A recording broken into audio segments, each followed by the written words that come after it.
3 दिन बीत चुके थे। राज की तबीयत अब पहले से काफी बेहतर थी। डॉक्टर ने कहा अगर सब ठीक रहा तो कल इन्हें डिस्चार्ज कर दिया जाएगा।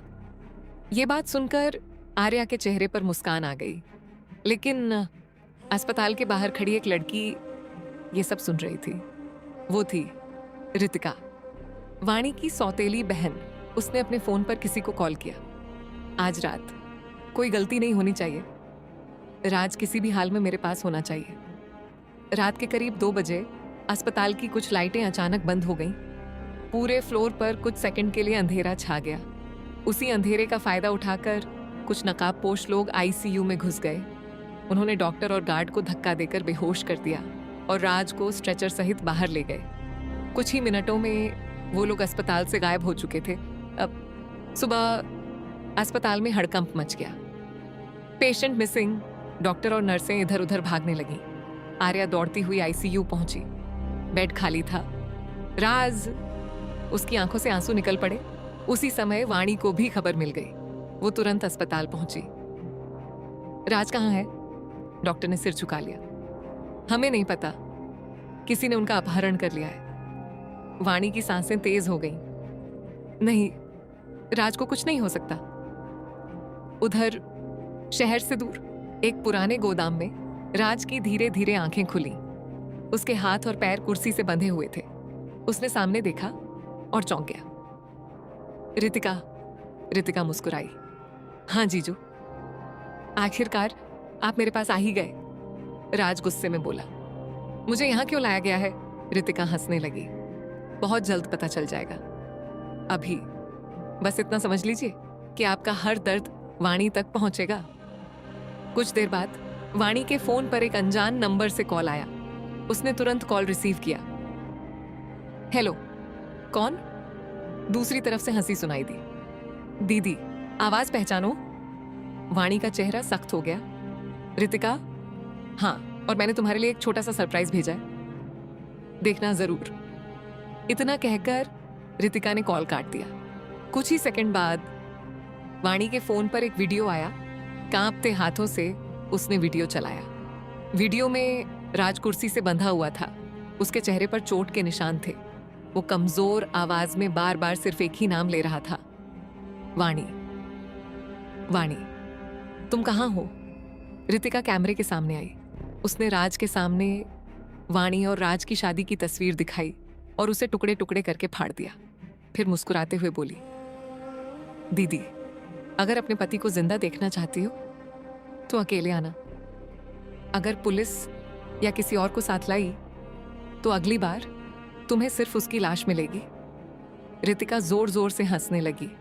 वीडियो वहीं खत्म हो गया। मोबाइल वाणी के हाथ से नीचे गिर गया। उसकी आंखों से लगातार आंसू बह रहे थे। वो घुटनों के बल जमीन पर बैठ गई। राज, मैंने तुम्हें बहुत दर्द दिया, लेकिन इस बार मैं तुम्हें हर हाल में वापस लेकर आऊंगी। उसी समय गोदाम में बैठी रितिका मुस्कुराई। आओ दीदी, मैं तुम्हारा इंतजार कर रही हूं।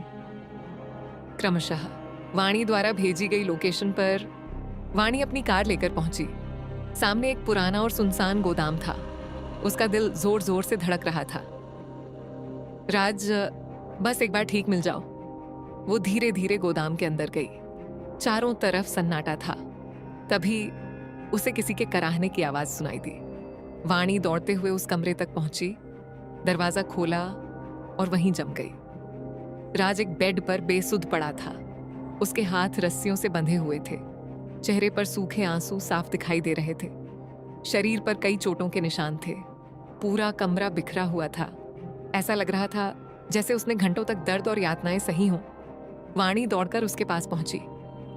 राज, आंखें खोलो। उसने कांपते हाथों से उसकी रस्सियां खोली। राज ने मुश्किल से आंखें खोली। उसकी धुंधली नजर वाणी पर पड़ी। वाह, तुम सच में आ गई? वाणी रोते हुए उसके माथे को सहलाने लगी। हाँ राज, मैं आ गई हूं। अब तुम्हें कुछ नहीं होने दूंगी। राज ने उसका हाथ पकड़ने की कोशिश की, लेकिन कमजोरी की वजह से उसका हाथ नीचे गिर गया। वाणी जोर जोर से रोने लगी। मुझे माफ कर दो, मैंने तुम्हें बहुत दर्द दिया। उसी समय गोदाम के बाहर कई गाड़ियों के रुकने की आवाज आई। कुछ सेकंड बाद एक लड़की घबराई हुई अंदर भागती हुई आई। राज, राज। उसकी आवाज पूरे गोदाम में गूंज उठी। वो सीधे राज के पास पहुंची। उसे उस हालत में देखकर उसकी आंखों से आंसू बहने लगे। हे भगवान, इनकी ये हालत किसने कर दी? वाणी ने हैरानी से उसकी तरफ देखा। तुम कौन हो? लड़की ने जवाब नहीं दिया। उसने अपने साथ आए लोगों से कहा, जल्दी डॉक्टर को अंदर बुलाओ, एम्बुलेंस तैयार करो। कुछ ही सेकंड में उसके सिक्योरिटी गार्ड और मेडिकल टीम अंदर पहुंच गए। एक डॉक्टर ने तुरंत राज की जांच शुरू कर दी। डॉक्टर बोला, इनकी हालत बहुत नाजुक है, हमें इन्हें तुरंत अस्पताल ले जाना होगा। वाणी ने घबराकर पूछा, लेकिन आप लोग हैं कौन? लड़की ने पहली बार वाणी की तरफ देखा। मेरा नाम अनन्या है। 3 साल पहले मेरी जिंदगी खतरे में थी। उस दिन राज ने अपनी जान जोखिम में डालकर मुझे बचाया था। उस दिन से मैं इन्हें ढूंढ रही थी, लेकिन जब मिली तो इस हालत में। अनन्या की आवाज भर्रा गई। उसने झुककर धीरे से राज का हाथ अपने हाथों में लिया। राज, अब सब ठीक हो जाएगा।